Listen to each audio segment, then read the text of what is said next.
విశాఖ జిల్లా భీమిలి నియోజకవర్గం మధురవాడ విశ్వ హిందూ పరిషత్ మధురవాడ ప్రఖండ్ విశాఖపట్నం జిల్లా మధురవాడలో డిసెంబర్ 14వ తేదీన నిర్వహించిన భగవద్గీత 12వ అధ్యాయం కంఠస్థ పోటీలలో పాల్గొని విజేతలుగా నిలిచిన వారికి బుధవారం మధురవాడ ఇంగ్లీష్ మీడియం స్కూల్లో బహుమతి ప్రదానోత్సవం జరిగినది.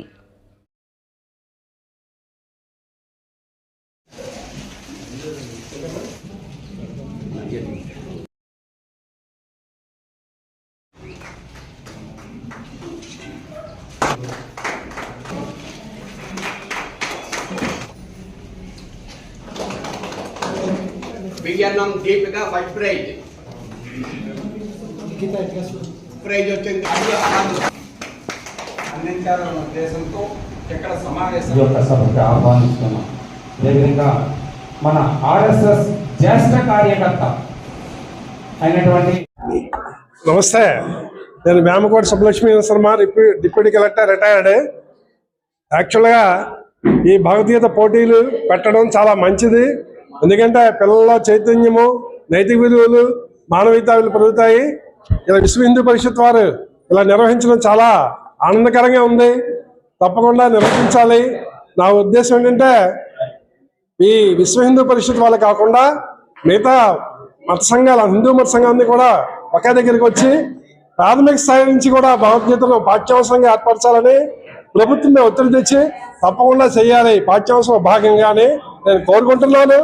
అట్లాగే రెండోది ఏంటంటే గో సంరక్షణ, తప్పకుండా గో సంరక్షణ దళాలు ఏర్పరచాలి. యువకులు 18 నుంచి 30 సంవత్సరాల వయసు వాళ్ళందరూ కూడా గో సంరక్షణ లో భాగంగా ఉంటే మన గోవుని కాపాడుకోవాలి, గో సంపదను కాపాడుకోవాలి. అందుకే మన హిందూ మతంలో గొప్పది గో మాత అంటాం. ఆ తల్లిని కాపాడుకునే ఉద్దేశంతో విశ్వ హిందూ పరిషత్ కూడా ముందుకు వెళ్ళాలని కోరుకుంటున్నాను. మూడోది, మన హిందూ మతానికి మూలమైన దేవాలయాల్లో ప్రతి అర్చకుడు కూడా విశ్వ హిందూ పరిషత్ సభ్యుడిగా ఉండాలి కంపల్సరీగా. ఇది కూడా మనం రేపు ప్రణాళికలో నిర్వహించాలి. అట్లా అక్కడికి వచ్చిన హిందూ భక్తులందరికీ కూడా విశ్వ హిందూ పరిషత్ సభ్యులుగా జాయిన్ చేసి హిందూ మత గొప్ప గురించి అర్చకులు చెప్పాలి. ముఖ్యంగా హిందూ మతంలో ఉత్తేజం కావాలి. మిగతా మతాలు ఎలాగైతే చేస్తున్నాయో హిందూ మతంలో దేవాలయాలు దేవుడు అర్చించడం కాకుండా హిందూ మత గొప్ప గురించి అర్చకులు చెప్పాలి. విజయవాడ కూడా అర్చకులు ఉత్తేజం చేస్తే మన హిందూ సమాజం, హిందూ మతం ఉన్నత స్థితికి వెళ్తుందని నేను కోరుకుంటున్నాను. శ్రీ గురుభ్యో నమః. కృష్ణం వందే జగద్గురం. మనం ఇక్కడ మధురవాడ పబ్లిక్ స్కూల్లో భగవద్గీత శ్లోకాల్ని గీతా జయంతి డిసెంబర్ 14వ తారీఖున ఈ కార్యక్రమాన్ని నిర్వహించాం. భగవద్గీత పోటీల్ని, వాటికి సంబంధించినటువంటి ప్రథమ, ద్వితీయ, తృతీయ బహుమతుల్ని మన మధురవాడ పబ్లిక్ స్కూల్లో పెట్టడం జరిగింది.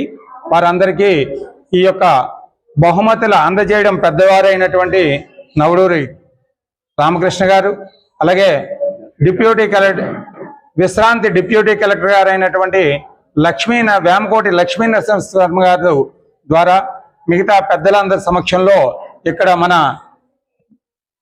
విశ్వ హిందూ పరిషత్ జిల్లా ఉపాధ్యక్షులు బాబ్జీ గారు, మిగతా పెద్దలందరి ద్వారా ఇక్కడ కార్యక్రమం జరిపించడం, ఈ యొక్క బహుమతి ప్రధానోత్సవ కార్యక్రమం జరిపించడం జరిగింది.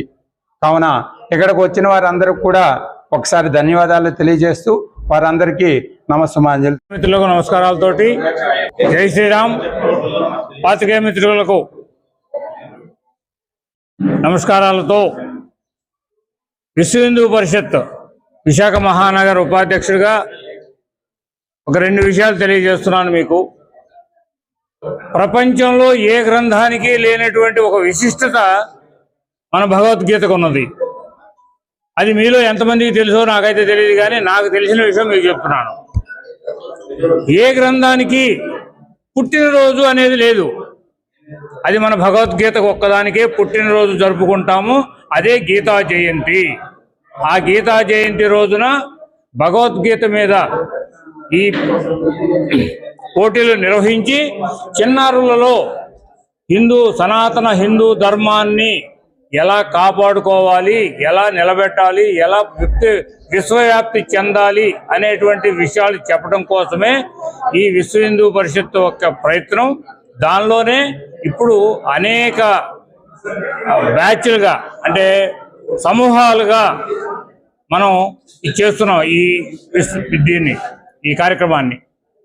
కాబట్టి ఈ కార్యక్రమాన్ని మీ పాత్రికేయ మిత్రుల ద్వారా ఇంకా విశ్వవ్యాప్తి చెందేటట్లుగా చేయాలని మీ అందరినీ కోరుతున్నాను. వందే జగద్గురుం.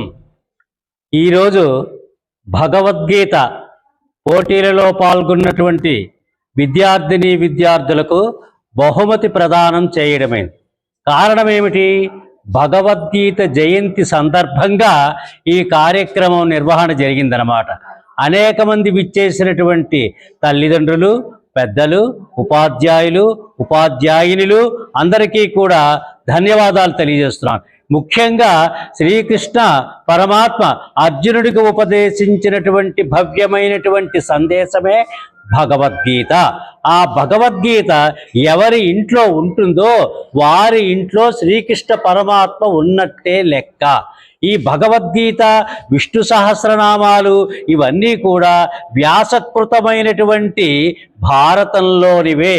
సాక్షాత్తు శ్రీకృష్ణ పరమాత్మని యొక్క ముఖారవిందము నుండి స్నేహితుడు, బంధువు, సఖుడు తనతో ఉన్నటువంటి అర్జునుడికి ప్రారంభంలో యుద్ధం ప్రారంభంలోనే అందించినటువంటి సందేశము భగవద్గీత. అలాగే విష్ణు సహస్రనామాలు కూడా ధర్మనందనుడుకు భీష్మ పితామహుడు శ్రీకృష్ణుని భక్తుడైనటువంటి ఆ భీష్మ పితామహుని యొక్క ముఖారవిందము నుండి ధర్మరాజునికి అందించినటువంటి సందేశము శ్రీ విష్ణు సహస్రనామం. ఎటువంటి విష్ణు సహస్రనామాలని, భగవద్గీతని ఎవరైతే రోజు పఠిస్తారో పిల్లలకు ముఖ్యంగా ధారణాశక్తి అలవడుతుంది, సత్ప్రవర్తన కలుగుతుంది, బుద్ధి వికసిస్తుంది, మంచి జ్ఞానం వస్తుంది, సమాజంలో ఎలాగ మెలగాలో తెలుస్తుందన్నమాట. ఈ భగవద్గీత నుంచి అనేకమైన విషయాలు మనం నేర్చుకోవచ్చు. ఒక సైన్స్లో కావచ్చు, సమాజంలో కావచ్చు, సంఘంలో కావచ్చు, ప్రతి నగరంలో కావచ్చు, ఎక్కడైనా సరే ఈ భగవద్గీతను అందులో ఉన్నటువంటి శ్లోకాన్ని చదివితే ఆ అందరికీ గురువైనటువంటి కృష్ణం వందే జగద్గురుం అంటే ఏంటి?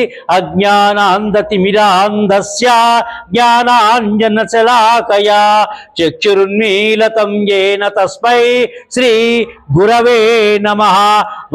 కృష్ణం వందే జగద్గురుం అని అన్నారనమాట. మొదటి గురువు శ్రీకృష్ణ పరమాత్మే. అటువంటి శ్రీకృష్ణ పరమాత్మ అందించినటువంటి భగవద్గీతే ఒక గురువుగా స్వీకరించి ఆ గురువుకు నమస్కరిస్తున్నట్టే మనము స్వీకరిస్తే జ్ఞానాన్ని సంపాదించుకోవచ్చు.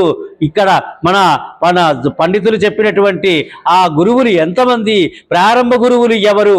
శ్రీకృష్ణ పరమాత్మ మొదటి గురువు, వ్యాసుడు రెండవ గురువు, జగద్గురువు మొట్టమొదటి కృష్ణుడైతే రెండు వ్యాసుడు, మూడవ వారు ఆది శంకరాచార్యులు.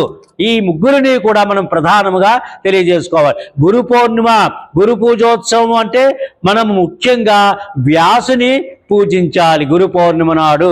అటువంటి ఆ వ్యాసుడితో పాటు కృష్ణుడిని కూడా పెట్టుకోవాలన్నమాట. ఎందుకంటే సాక్షాత్తు కృష్ణ భగవానుడు 51 అవతారాలు ఎత్తినటువంటి వాడు. దశావతారాలు కాదు, 21 అవతారాలు ఎత్తాడనమాట.